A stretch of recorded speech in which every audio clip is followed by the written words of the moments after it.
ಎಲ್ರಿಗೂ ನಮಸ್ಕಾರ ಪ್ರಿಯ ವೀಕ್ಷಕರೇ, ನಾನು ನಿಮ್ಮ ಕೃಪಾ. ಇವತ್ತು ಧನಾಕರ್ಷಣೆಗೆ ಬೇಕಾಗಿರುವಂತಹ ಒಂದು ಸರಳವಾದಂತಹ ಪರಿಹಾರವನ್ನು ನಾವು ಹೇಳ್ಕೊಡ್ತಾ ಇದ್ದೀನಿ.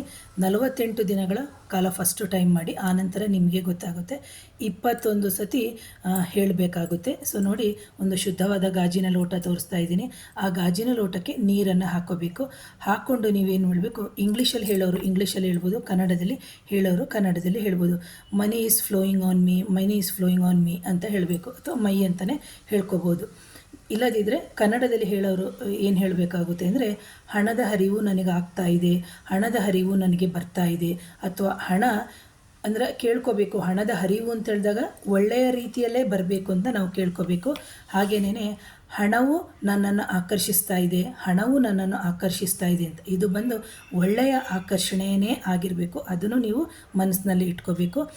ಆನಂತರ ಹಣ ಬಂದ್ಬಿಟ್ಟು ನನಗೆ ಹೇರಳವಾಗಿಯೇ ಬರ್ತಾ ಇದೆ, ಹಣದ ಹರಿವು ಹೇರಳವಾಗಿ ಬರ್ತಾ ಇದೆ, ಹೇರಳವಾಗಿ ಬರ್ತಾ ಇದೆ ಅಂತ ಹೇಳಿಕೊಂಡು ಇದಕ್ಕೆ ಒಂದು ಎನರ್ಜಿಯನ್ನು ಫಿಲ್ ಮಾಡ್ತಾ ಹೋಗಬೇಕು, ಹೇಳ್ತಾ ಹೋಗಬೇಕು. 21 ಸತಿ ಹೇಳ್ತಾ, ಮನಿ ನನಗೆ ಅಟ್ರಾಕ್ಷನ್ ಆಗ್ತಾ ಇದೆ, ಹಣದ ಹರಿವು ಬರ್ತಾ ಇದೆ, ಹಣದ ಹರಿವು ಬರ್ತಾ ಇದೆ ಅಂತ ಹೇಳ್ಕೊಂಡು ಆ ಎನರ್ಜಿನ ನೀವು ಇದಕ್ಕೆ ಫಿಲ್ ಮಾಡಿಕೊಂಡು ಸತತವಾಗಿ 21 ಸತಿ ಇದನ್ನು ನೀವು ತೊಗೋತಾ ಇರಬೇಕಾಗುತ್ತೆ. ಅಂದರೆ ನೀವು ಕೇಳ್ಬೋದು, ಒಂದಿನಕ್ಕೆ ಎಷ್ಟು ಸತಿ ತೊಗೋಬೋದು ಅಂತಂತ. ನೀವು ಅದು ಎಷ್ಟು ಸತಿ ಬೇಕಾದರೂ ತೊಗೊಳ್ಳಿ.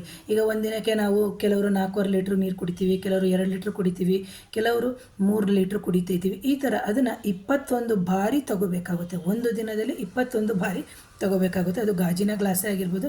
ನೀವು ಆಫೀಸಲ್ಲಿ ಇದ್ದೀರಿ ಅಂತಂದರೆ ಒಂದು ಸಣ್ಣದಾಗಿರುವಂಥ ಗಾಜಿನ ಗ್ಲಾಸ್ ತೊಗೊಳ್ಳಿ. ಅಥವಾ ಮನೇಲೇ ನೀವು ಮಾಡ್ಕೋತೀವಿ ಅಂದರೆ ಬೆಳಿಗ್ಗೆ ಒಂದು 5-6 ಸತಿ ಮಾಡ್ಬೋದು. ಆ ನಂತರದಲ್ಲಿ ಸಂಜೆ ಬಂದು ನೀವು ಮಾಡ್ಕೋಬೋದು. ಸೊ ಇದನ್ನು ಸತತವಾಗಿ 48 ದಿನಗಳ ಕಾಲ ಮಾಡೋದ್ರಿಂದ ಏನಾಗುತ್ತೆ ಅಂದರೆ, ನಿಮಗೆ ಹಣಕ್ಕೆ ಸಂಬಂಧಪಟ್ಟಿರುವಂಥ ತೊಂದರೆಗಳು ನಿವಾರಣೆ ಆಗುತ್ತೆ. ಅಥವಾ ಮನಿ ಅಟ್ರಾಕ್ಷನ್ಸು, ಮನಿ ಮ್ಯಾಗ್ನೆಟಿಕ್ ಏನಾಗುತ್ತೆ, ಈಸಿಯಾಗಿ ನಿಮಗೆ ಅಟ್ರಾಕ್ಷನ್ಸ್ ಆಗುತ್ತೆ. ಹಾಗಾಗಿ ನನ್ನ ಚಾನಲ್ನ ಮೊದಲನೇ ಬಾರಿಗೆ ಯಾರು ನೋಡ್ತಾ ಇದ್ದರೆ ದಯವಿಟ್ಟು ಚಾನಲ್ನ ಸಬ್ಸ್ಕ್ರೈಬ್ ಮಾಡಿ, ಲೈಕ್ ಮಾಡಿ, ಶೇರ್ ಮಾಡಿ, ಕಮೆಂಟ್ ಮಾಡಿ. ಯಾಕಂದರೆ ಎಷ್ಟೋ ಜನ ಸಬ್ಸ್ಕ್ರೈಬ್ ಮಾಡೋದಿಲ್ಲ, ಹಾಗೆ ನೋಡ್ತಾ ಇರ್ತಾರೆ. ಹಾಗೆ so once again thank you ಪ್ರಿಯ ವೀಕ್ಷಕರೇ.